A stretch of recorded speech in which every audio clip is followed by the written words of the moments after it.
kalau pidato tuh assalamualaikum tuh 2 kali gitu. Sekarang sekali aja tapi yang apa-apa. Bismillahirrahmanirrahim.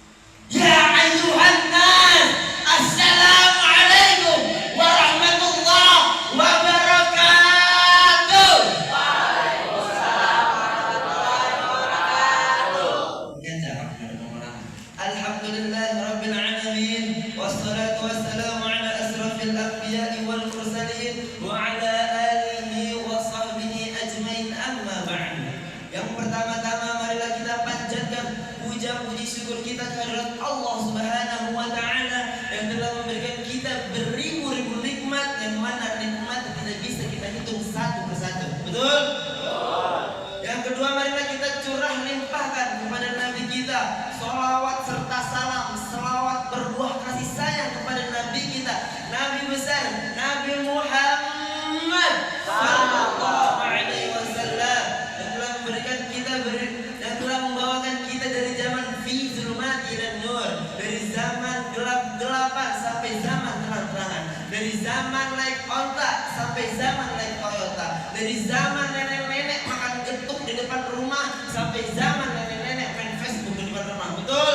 Astagfirullah. Berdirinya saya di sini bukan untuk sembarang berdiri. Ada ketinggalan. Yang saya hormati dewan juri yang selalu saya cintai walaupun saya tidak tahu namanya, tidak mengurangi rasa takzim saya kepadanya, yang insya Allah selalu disehatkan kepada dari Allah Subhanahu wa taala, dipanjangkan umurnya, amin ya Allah ya rabbal alamin. Berdirinya saya di sini bukan untuk sembarang berdiri. Berdirinya saya di sini untuk memperingati Maulid Nabi Rabbi bil Mustafa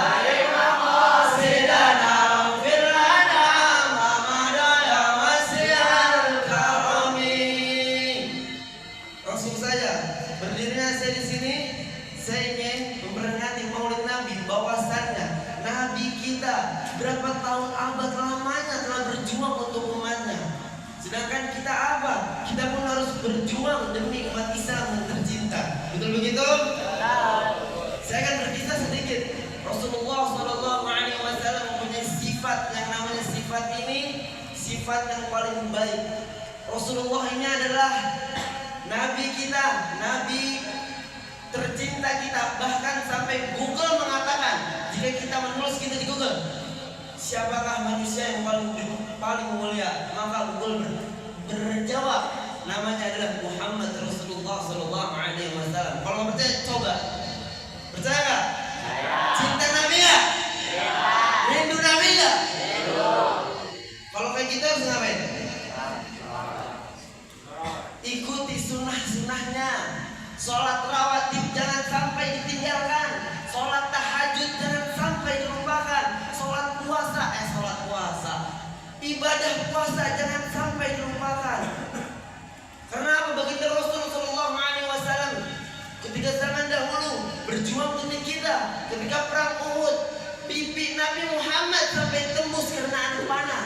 Bayangkan, demi apa? Demi umatnya, demi Allah Subhanahu wa taala. Kita pun harus begitu sebagai santri, sebagai pejuang negara, pejuang agama. Kita harus bisa menerangkan diri kita bahwasanya kita bisa melakukannya, bisa melawan orang-orang kafir, bisa menaklukkan kezaliman, bisa melayani, bisa ngapain? Melawan orang-orang kafir. Pulang dari rumah, kalau ente ngeliat kezaliman di depan mata ente belum apa? Lawan dia, kasih tahu pelajarannya, berikan yang terbaik buat dia. Kita belajar di pesantren buat apa? Buat mengamalkan, buat berdakwah seperti Rasulullah Sallallahu Alaihi Wasallam. Ingat ini, orang Muslim yang sejati itu pasti pernah merasakan 3 keadaan. Yang pertama, jika ia mendapatkan nikmat maka ia bersyukur. Karena la in syakartum wala azidannakum wala in kafartum inna adabi lasyadid. Yang kedua, jika ia mendapatkan cobaan dan ujian dari Allah Subhanahu wa taala maka ia bersabar. Karena apa? Innallaha ma'as sabirin. bersama orang-orang yang bersabar. Yang ketiga, jika umat muslim yang sejati, jika ia berdosa, maka beristighfar kepada Allah Subhanahu wa taala. Beristighfar, banyak-banyak beristighfar, banyak-banyak menyelai diri, banyak-banyak memperbaiki diri. Oke? Kita harus tetap keep spirit and never give up. Tuh, ingat itu. Ingat ini. Bahwasanya hari ini kita buktikan, dan hari yang terus-terusnya kita akan selalu sholat sunnah, sholat rawatib, puasa. Demi apa? Demi cinta. Katanya kalian cinta sama Nabi, tapi kalian tidak buktikan dengan cinta palsu. Cinta itu butuh pembuktian.